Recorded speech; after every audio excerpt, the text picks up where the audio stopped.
آج فلسفہ قربانی کے حوالے سے، کیونکہ یہ مبارک مہینہ حج کا مہینہ بھی ہے اور حج کے ساتھ ساتھ ایک عظیم اسلام کا شعار جسے ہم اور آپ قربانی کہتے ہیں، اس کا مبارک مہینہ بھی ہے۔ چونکہ ہر صاحب نصاب پر احناف کے نزدیک قربانی واجب ہے، تو یہ قربانی کیا ہے؟ اور چونکہ حضور اکرم صلی اللہ علیہ وآلہ وسلم سے صحابہ کرام رضوان اللہ تعالی علیہم اجمعین نے پوچھا تھا کہ یا رسول اللہ صلی اللہ علیہ وآلہ وسلم یہ قربانی کیا ہے؟ تو آقا کریم رؤوف الرحیم صلی اللہ علیہ وآلہ وسلم نے فرمایا کہ یہ تمہارے باپ حضرت ابراہیم علیہ السلام کی سنت ہے۔ تو یہ سنت ابراہیمی کیوں ہے؟ اس کا فلسفہ کیا ہے؟ آج ہم اس پر کچھ گفتگو کرنے کی سعادت حاصل کریں گے۔ یہ بات اچھی طرح یاد رکھنے کی ہے کہ ہم اللہ کے بندے ہیں، اور بندے کے لیے سب سے بڑی چیز، حتیٰ کہ جنت سے بھی بڑی چیز، اپنے اللہ کی رضا ہے۔ اپنے اللہ کو راضی کرنا ہے، اللہ تبارک و تعالیٰ کی رضا حاصل کرنا، ایسے کام کرنا جس سے اللہ خوش و راضی ہو۔ یہ بندے کے لیے جنت سے بھی بڑی اور قیمتی نعمت ہے۔ اگر یہ بات سمجھ میں نہیں آتی تو ہم اس کو یوں سمجھ سکتے ہیں کہ سیدنا مولائے کائنات سید السادات سرکار علی کرم اللہ تعالی وجہ الکریم نے ایک مرتبہ فرمایا کہ اگر مجھے اللہ میرا یہ اختیار دے کہ میں جنت میں جاؤں یا 2 رکعت نماز پڑھوں، تو میں 2 رکعت نماز کو جنت پر ترجیح دوں گا، یعنی فوقیت دوں گا 2 رکعت نماز کو جنت پر۔ اور جو جواب آپ نے دیا تھا اس سے اظہار بندگی اور بندگی کا انداز اور فکر بندگی پتہ چلتا ہے۔ سرکار مولائے کائنات نے جب یہ کہا کہ اگر میرا اللہ مجھے اختیار دے کہ میں 2 رکعت نماز پڑھوں یا جنت میں جاؤں، تو میں جنت پر 2 رکعت نماز کو فوقیت دوں گا۔ وجہ کتنی خوبصورت بیان فرمایا وجہ یہ ہے کہ جنت میں میری خوشی ہے اور نماز میں میرے اللہ کی خوشی ہے، تو میں اپنی خوشی پر اپنے اللہ کی خوشی کو، اس کی رضا کو ترجیح دوں گا۔ تو ایک بندے کے لیے سب سے بہتر چیز اور سب سے خوبصورت چیز یہ ہے کہ بندہ اپنے اللہ کی رضا میں راضی رہے اور ایسے کام کرے، ہر وہ کام کر کے وہ گزر جائے، اور ہر وہ کام کرے کہ جس سے اللہ راضی ہو، اور بلکہ جو بھی کام کرے، یہ کہ جو بھی کام کرے وہ اللہ کو راضی کرنے کے لیے کرے۔ اور اصل میں عبادت وہی ہے جس سے اللہ راضی ہو۔ جو کام اللہ کو راضی کرنے کے لیے نہ کیا جائے اس کا عبادت سے دور دور تک کا کوئی تعلق نہیں ہے۔ حتیٰ کہ معاذ اللہ اگر کوئی بندہ نماز بھی اللہ کی رضا کے علاوہ کسی اور نیت سے پڑھے تو وہ اس کی عادت ہو سکتی ہے، وہ اس کی تجارت ہو سکتی ہے، وہ اس کی ریاکاری ہو سکتی ہے، لیکن عبادت نہیں ہو سکتی۔ عبادت وہی ہے جو اللہ کے لیے کی جائے، اور یہی فلسفہ ہمارے بزرگوں نے ہمیں سکھایا۔ آپ صحابہ کرام کی زندگی کو اٹھا کر دیکھیں، اہل بیت اطہار کی زندگی کو اٹھا کر دیکھیں، انبیاء کرام کی زندگی کو اٹھا کر دیکھیں، ہر ایک کی زندگی میں ہمیں یہی بات نظر آئے گی، اللہ کی رضا، آزمائش اللہ کی رضا، خوشی اللہ کی رضا، غم کے ایام اللہ کی رضا، تکلیف اللہ کی رضا، راحت اللہ کی، ہر چیز میں وہ اللہ کی رضا تلاش کرتے تھے کہ اللہ کس میں راضی ہے۔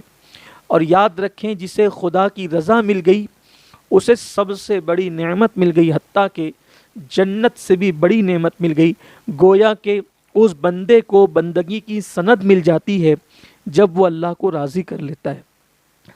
فلسفہ قربانی سے متعلق ہم گفتگو کر رہے ہیں، تو یہ اللہ کی رضا کی جو بات ہے، میں نے جس آیت کریمہ کی تلاوت کی، اللہ فرماتا ہے قل، اے محبوب آپ فرما دے، ان صلاتی و نسکی و محیایا و مماتی للہ رب العالمین۔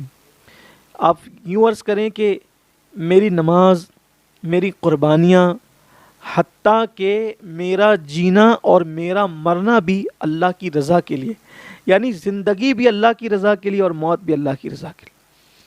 اور جب بندہ اللہ تبارک و تعالیٰ کا مقبول بندہ بنتا ہے، اسی وجہ سے کہ وہ اللہ کو راضی کر لیتا ہے، اور اللہ کو راضی کرنے والے بندوں کے متعلق حجت الاسلام امام غزالی رحمۃ اللہ علیہ فرماتے ہیں کہ مومن اور منافق کا فرق اس وقت ہوتا ہے جب اللہ کسی کو آزمائش میں اور مصیبت میں گرفتار کرتا ہے۔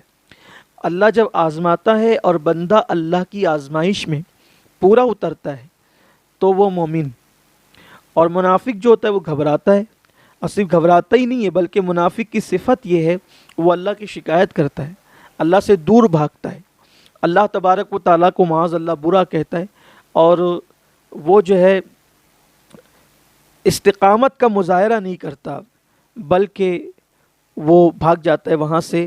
تو ایسے موقع پر مومن اور منافق کی پہچان ہوتی ہے، اور بندہ پھر سارے امتحانات دے کر بھی، ساری آزمائش میں مبتلا ہونے کے بعد بھی وہ یہ نہیں کہتا کہ میں نے بہت کچھ کر دکھایا اور میں کچھ ہوں نہیں، اور وہ صلہ بھی طلب نہیں کرتا بلکہ وہ یہ کہتا ہے کہ میرے لیے سب سے بڑا صلہ یہ ہے کہ میرا رب مجھ سے راضی رہے۔ بلکہ یہ عشق کا اصل مقام ہے کہ سب کچھ قربان کر کے بھی کوئی صلہ نہ مانگا جائے، بلکہ یہ کہ میرا یار مجھ سے راضی رہے، میرا رب مجھ سے راضی رہے۔ اس سلسلے میں ایک خوبصورت سا واقعہ یاد آتا ہے کہ سچوں کی پہچان آزمائش کے وقت ہوتی ہے، اور آزمائش میں بھی صرف یار کی رضا۔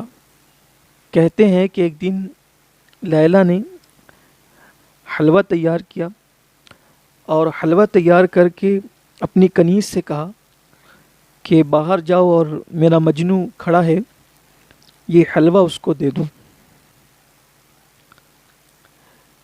لیلا کی کنیز جب حلوہ لے کر گھر کے باہر نکلی تو حلوے کی خوشبو اور اس کی لذت کی خوشبو لوگوں کے مشام جاں کو جب معطر کرنے لگی تو وہاں بہت سارے لوگوں کی بھیڑ اکٹھی ہو گئی، اور سب لوگ للچائی ہوئی نظر سے حلوے کو دیکھنے لگے۔ کنیز نے کہا کہ یہ حلوہ تو میری لیلا نے بنایا ہے، میری مالکہ نے، اور اس کو دینا ہے صرف مجنو کو، مجنو کدھر ہے؟ اور سب پکارنے لگے کہ انا المجنو انا المجنو، کہ میں مجنو ہوں میں مجنو ہوں، اور سب مجنو ہونے کا دعویٰ کرنے لگے۔ تو وہ لیلا کی کنیز تھی، وہ واپس اندر آئی، اور اندر آنے کے بعد اس نے کہی ارے لیلا، تو نے تو کہا تھا کہ تیرا ایک ہی مجنو ہے، وہ باہر کھڑا ہے اور اس کو یہ حلوہ دینا ہے، لیکن وہاں تو بہت سارے مجنو کھڑے ہیں۔ لیلا نے کہا مجنو کون ہے اس کا ابھی اندازہ ہوگا، یہ حلوے کا تھال رکھو اور ایک خالی تشت لو اور اس میں ایک چھری لو، اور یہ لے جا کر کے پھر باہر کہنا کہ لیلا نے مجنو کے جسم کے گوشت کا حصہ مانگا ہے۔ پھر دیکھو امتحان ہو جائے گا کہ مجنو کون ہے۔ لیلا کی کنیز نے حلوے کا تھال رکھا، تشت لیا، چھری لی، اور لے کر کے جب وہ باہر گئی تو چونکہ حلوے کی خوشبو سے لوگوں کے مشام جاں معطر تھے اور ہر ایک بندہ مجنو ہونے کا دعوے دار تھا، تو جب کنیز کو چھری اور خالی تشت لاتے ہوئے دیکھا تو پوچھا یہ کیا ہے؟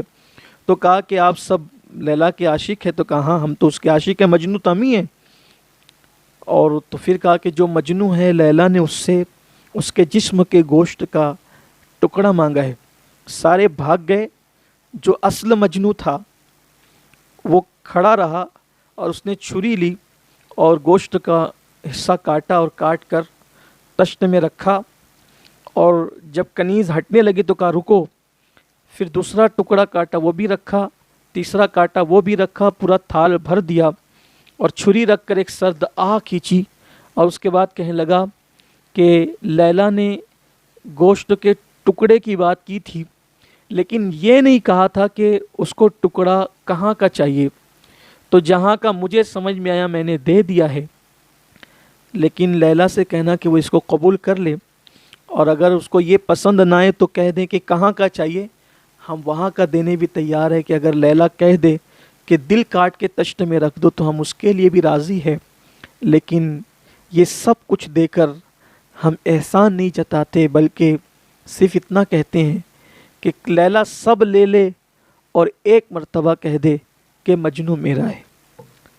یہ تو بہت ممکن ہے کہ کوئی فرضی داستان ہو یا جو بھی ہو، مگر اس سے پتہ چلتا ہے کہ کون اللہ کا بندہ ہے۔ اس حکایت سے ہم کچھ سمجھ سکتے ہیں، سمجھنے سمجھانے کے لیے ایک مثال تھی، اللہ کی ذات مثال سے پاک ہے، مثل سے پاک ہے، لیکن صرف سمجھنے کے لیے کہ لیلا کا عاشق حلوے سے سمجھا نہ گیا، پہچانا نہ گیا۔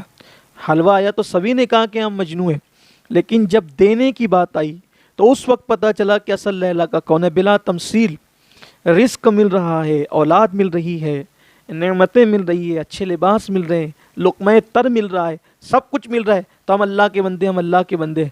لیکن جب اللہ آزمائش ڈالے تب بندہ۔ بزرگان دین اور صوفیاء کرام فرماتے ہیں کہ اللہ کا سچا بندہ وہی ہے کہ جس کو نعمت ملنے سے جتنی خوشی ہوتی ہے، جب تک مصیبت ملنے پر اس کو اتنی خوشی نہ ہو، اس وقت تک وہ اللہ کا سچا بندہ نہیں ہو سکتا۔ اب ہم احتساب کریں اپنا کہ کیا واقعی ہم ایسے آزمائش اور مصیبتوں پر بھی خوش ہوتے ہیں؟ اور یہی فلسفہ قربانی ہے، قربانی کا فلسفہ یہی ہے۔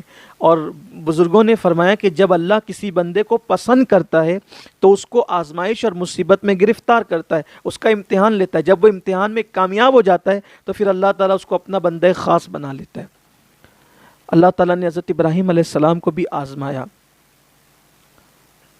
اللہ تعالیٰ قرآن میں فرماتا ہے کہ ہم نے ابراہیم کو وَإِذِ ابْتَلَىٰ ابراہیم، ہم نے ابراہیم کو مبتلا کیا، آزمائش میں مبتلا کیا۔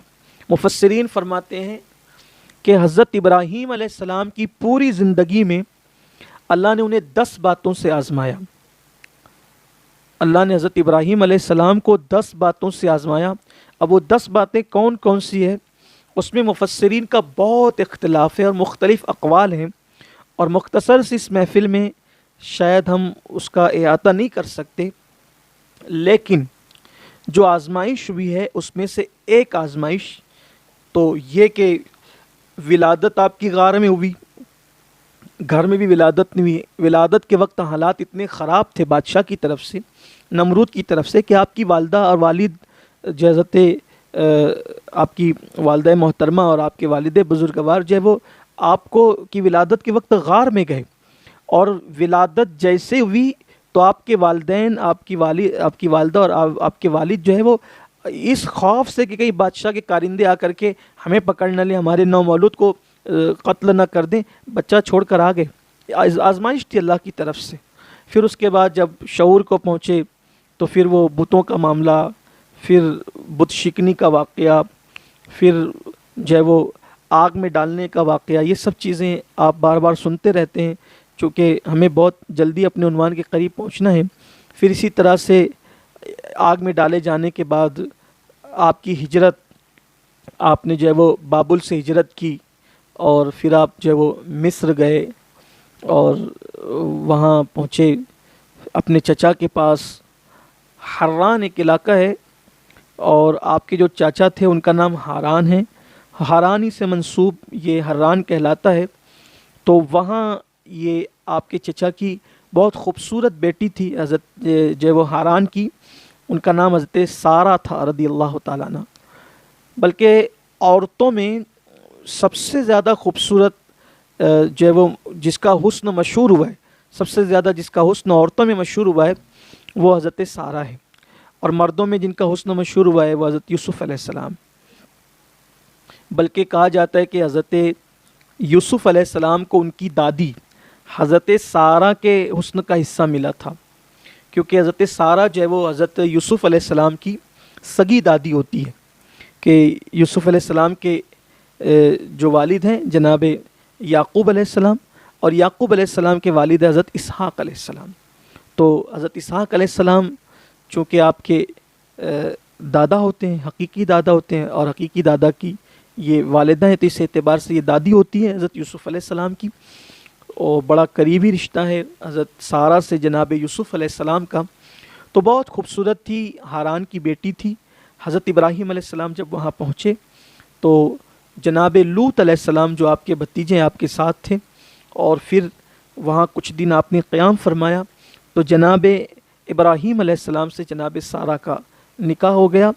اور ہاران نے جب دیکھا کہ حضرت ابراہیم علیہ السلام توحید کی دعوت دیتے ہیں اور بت پرستی سے منع فرماتے ہیں، تو انہوں نے منع کیا اس بات سے. حضرت ابراہیم علیہ السلام نے نہیں رکے حق سے. تو ہاران ناراض ہو کر حضرت ابراہیم علیہ السلام کو، جناب لوط علیہ السلام کو اور جناب سارہ کو، ان تینوں کو آپ نے، یعنی کہ ہاران نے جو اپنے گھر سے نکال دیا.